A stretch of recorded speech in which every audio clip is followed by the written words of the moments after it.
स्वागत है आप सभी का इस दिव्य गाथा में, जहां महाकाल और उज्जैन की आभा आलोकित होती है।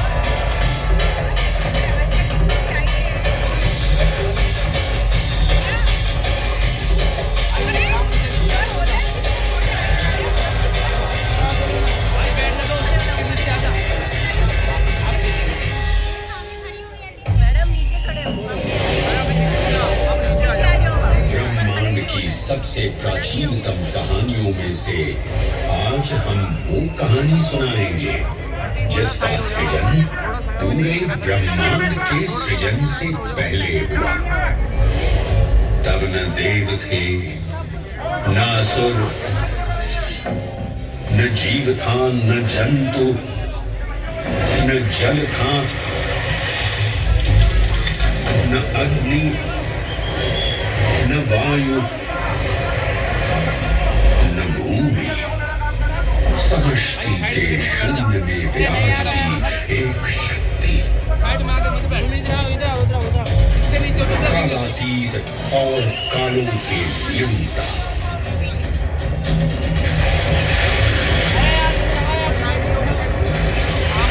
विधाता भी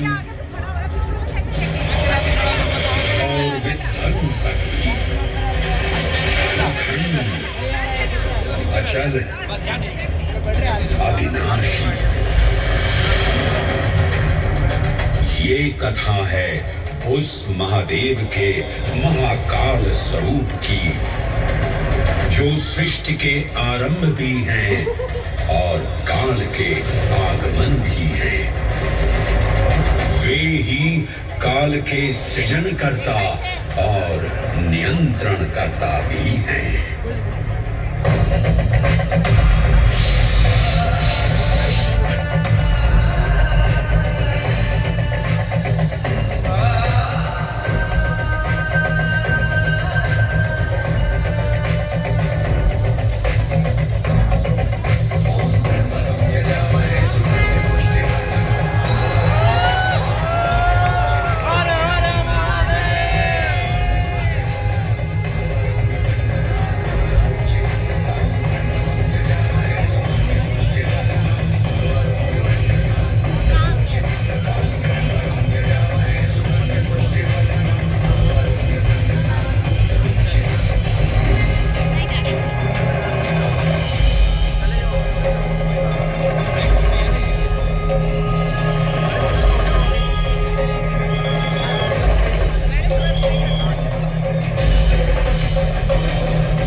निर्विकार होते हुए भी अपनी माया से विराट विश्व का आकार धारण करने वाले महाकाल,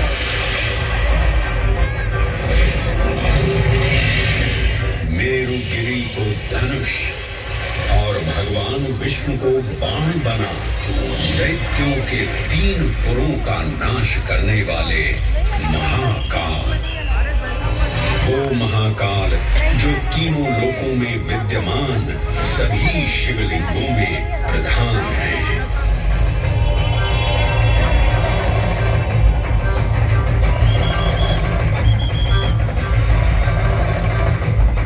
वो महाकाल जिनके त्रिशूल की तीनों नोकों से काम, क्रोध और लोभ पर नियंत्रण होता है, जिनके मस्तिष्क पर चंद्र शीतलता का प्रतीक है और जिनकी सवारी नंदी के 4 चरण सत्य, दया, दान और तप का चिन्ह है।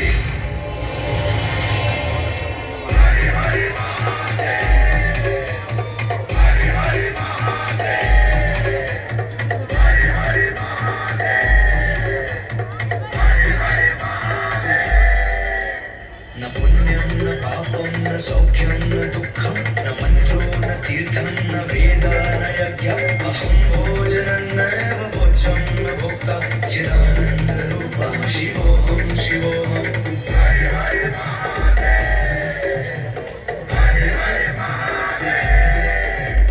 अहं निर्विकल्पो निराकाररूपो विभुत्वां च सर्वत्र सर्वेन्द्रियाणां न चासङ्गतं नैव मुक्तेन मे चिदानन्दरूपः शिवोऽहं शिवोऽहं चिदानन्दरूपः शिवोऽहं शिवोऽहं चिदानन्दरूपः शिवोऽहं शिवोऽहं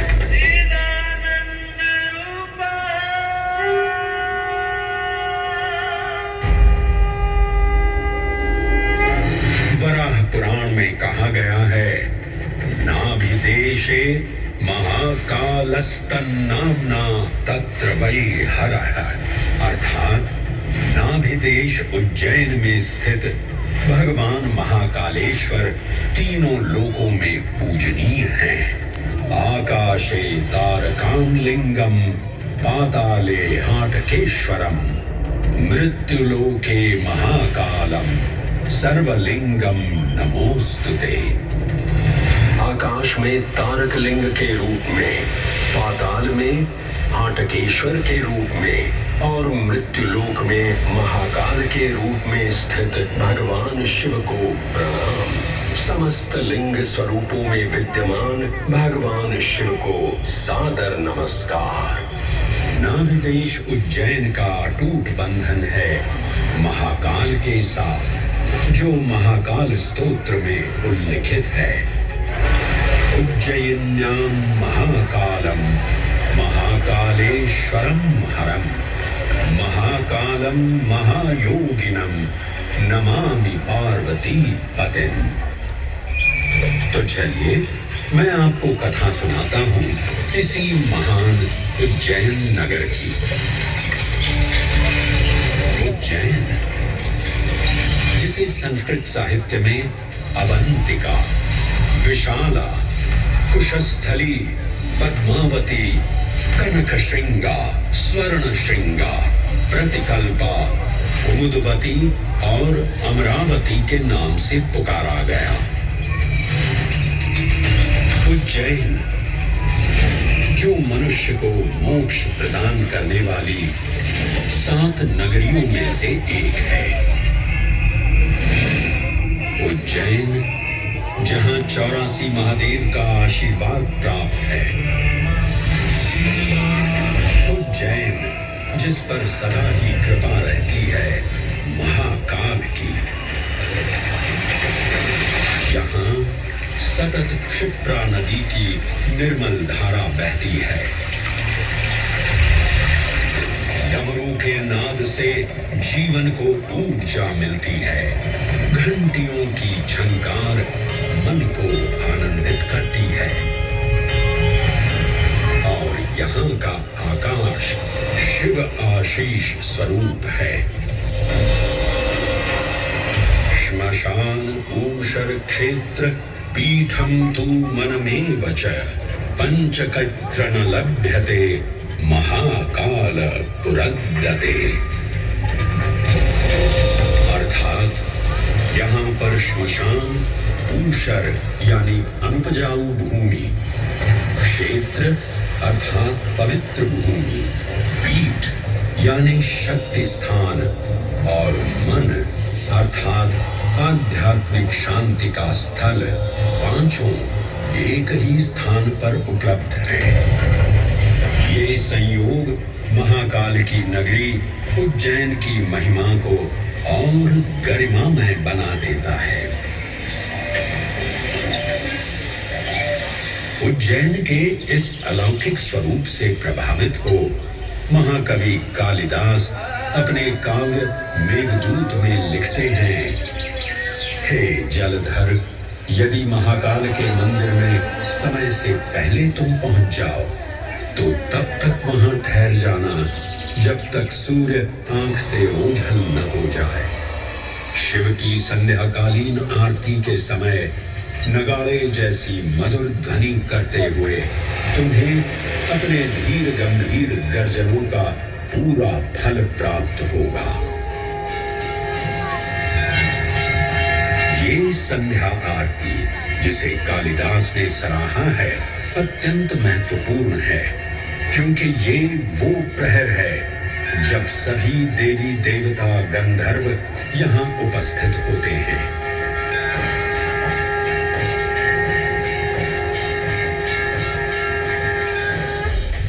उज्जैन की महिमा अद्वितीय है।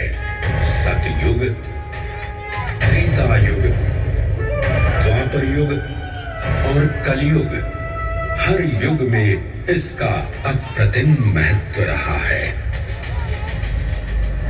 इस काल यात्रा में सबसे पहले आपको सतयुग के उस कालखंड में ले चलता हूं जहां देव और दानव एकत्रित हैं समुद्र मंथन करने के लिए।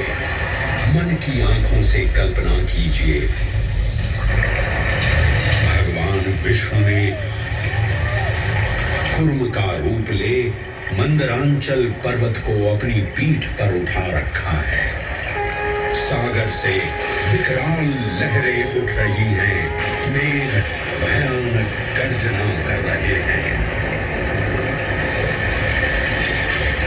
देव और दानव वासुकी सर्प को नीति बना और मंदार पर्वत को मथनी बना सागर को मथ रहे हैं कि तभी जल का पाप कालकूट विष निकलता है और पूरी सृष्टि को अपने ताप से झुलसाने लगता है।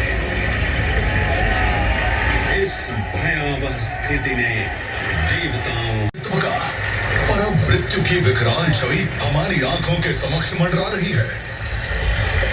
इस भयंकर संकट से केवल वही उद्धारकर्ता मुक्ति दिला सकते हैं जो समस्त विश्व के परम संरक्षक हैं। तभी सब महादेव की शरण में जाते हैं और पुकार लगाते हैं, ओम नमो भगवते रुद्राय। और फिर तुष्टा महादेव भक्तों की गुहार सुनते हैं, कैलाश से उतरते हैं, विष को अपनी अंजुलि में भर अपने कंठ में धारण करते हैं।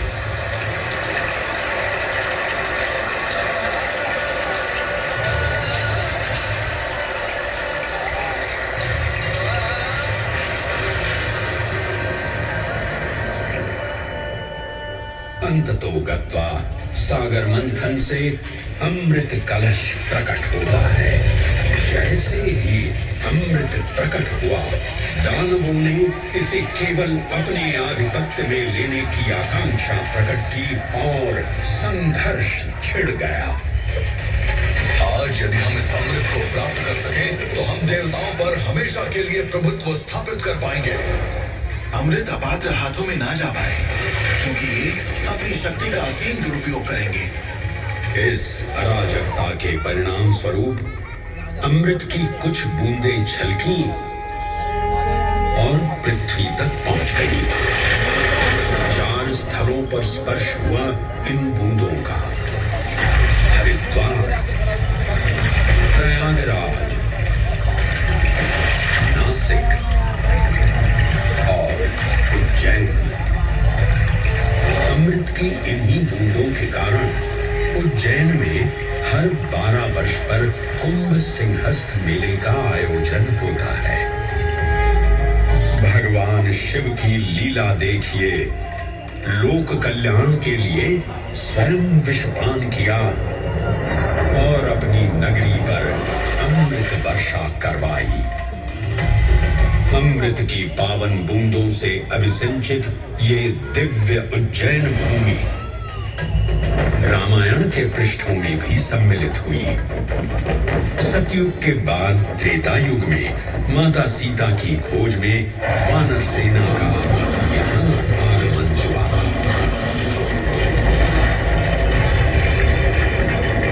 समय की इस यात्रा के माध्यम से अब प्रवेश करते हैं वाल्मीकि रामायण के किष्किंधा कांड में।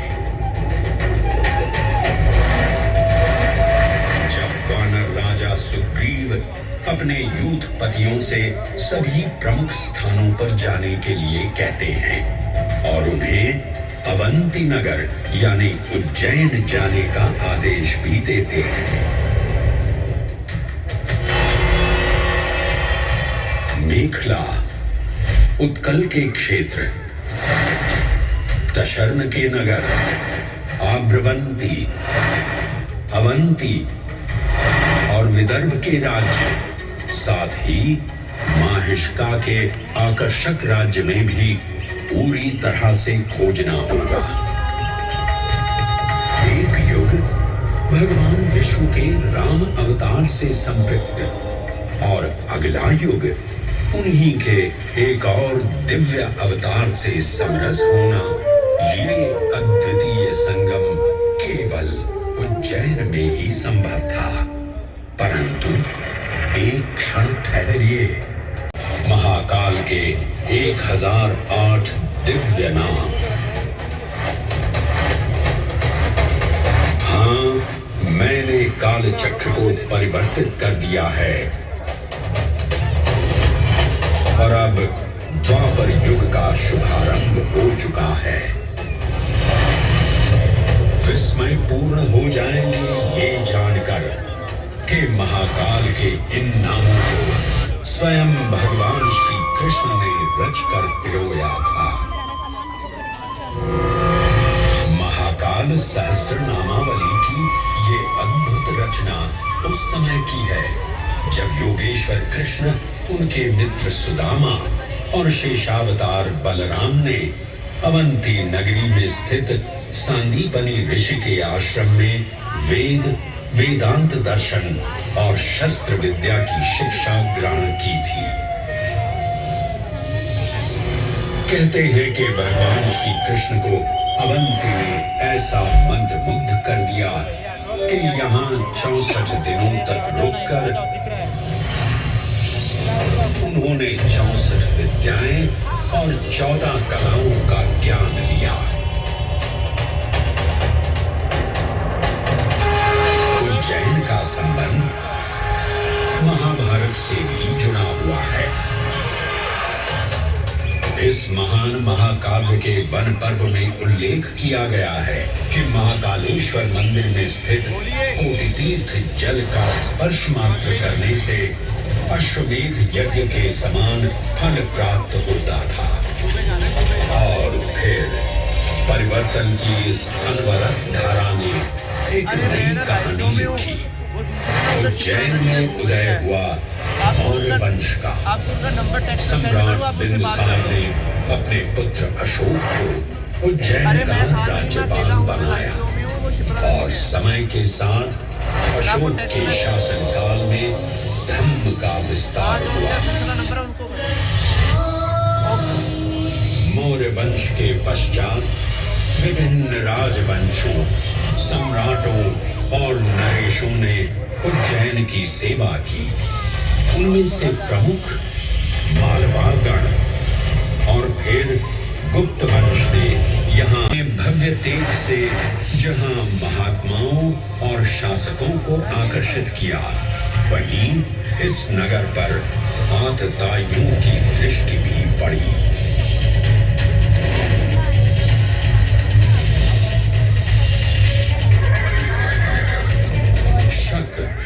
मध्य एशिया की खानाबदोश जनजाति थी जिन्होंने उत्तर पश्चिमी और मध्य भारत के कुछ हिस्सों पर आक्रमण कर अपना शासन स्थापित किया। ईसा पूर्व प्रथम शताब्दी में जब भारत शकों के अत्याचार से त्रस्त था,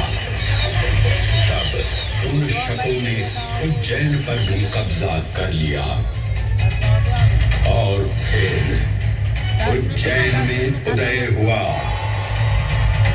एक तेजस्वी योद्धा महाराज विक्रमादित्य का। एक तरफ शकों का बल तो दूसरी तरफ विक्रमादित्य का अद्वितीय पराक्रम। विक्रमादित्य की तलवार महादेव के तीसरे नेत्र सी चमकी। प्रचंड युद्ध हुआ। महाकाल की कृपा से शूरवीरों ने शकों को परास्त किया और उज्जैन में गणतांत्रिक शासन स्थापित किया।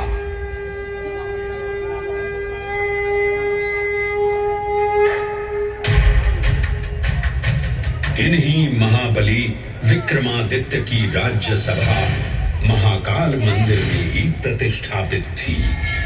आज भी इस मंदिर की घंटियों में विक्रमादित्य की वीरता और शौर्य की प्रतिध्वनि गुंजायमान होती है। राजा विक्रमादित्य और शकों के मध्य हुए युद्ध ने उज्जैन को काल चक्र से अभिन्न रूप से जोड़ दिया, क्योंकि जिस दिन उनको विजय प्राप्त हुई उस गौरवशाली उपलब्धि के सम्मान में एक नवीन पंचांग का शुभारंभ किया गया, विक्रम संवत पंचांग। आज भी कई हिंदू पर्व और धार्मिक अनुष्ठान विक्रम संवत पर आधारित हैं।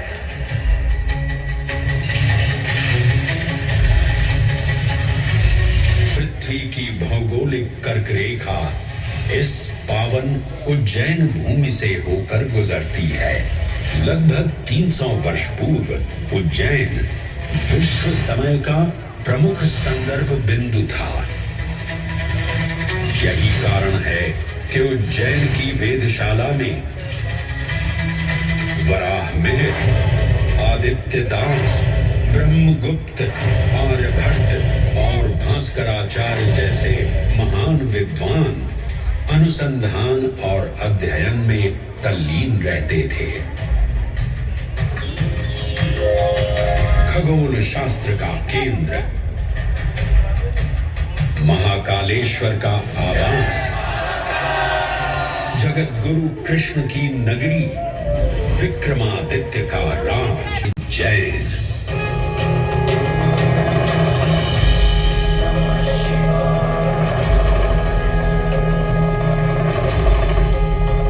श्वासों को शिव मंत्र से अलंकृत कर, मन को भाव की गंगा से निर्मल कर, जो भी उज्जैन में महादेव की शरण लेता है उसका कल्याण होना निश्चित है। आज सुनी सबने गाथा महाकाल की, दर्शन जिनके दुर्लभ हैं, नमन करे जिन्हें काल भी, चरण में जिनके है बसा। ये समस्त संसार कभी नहीं देखा होगा धरती पर ऐसा चमत्कार।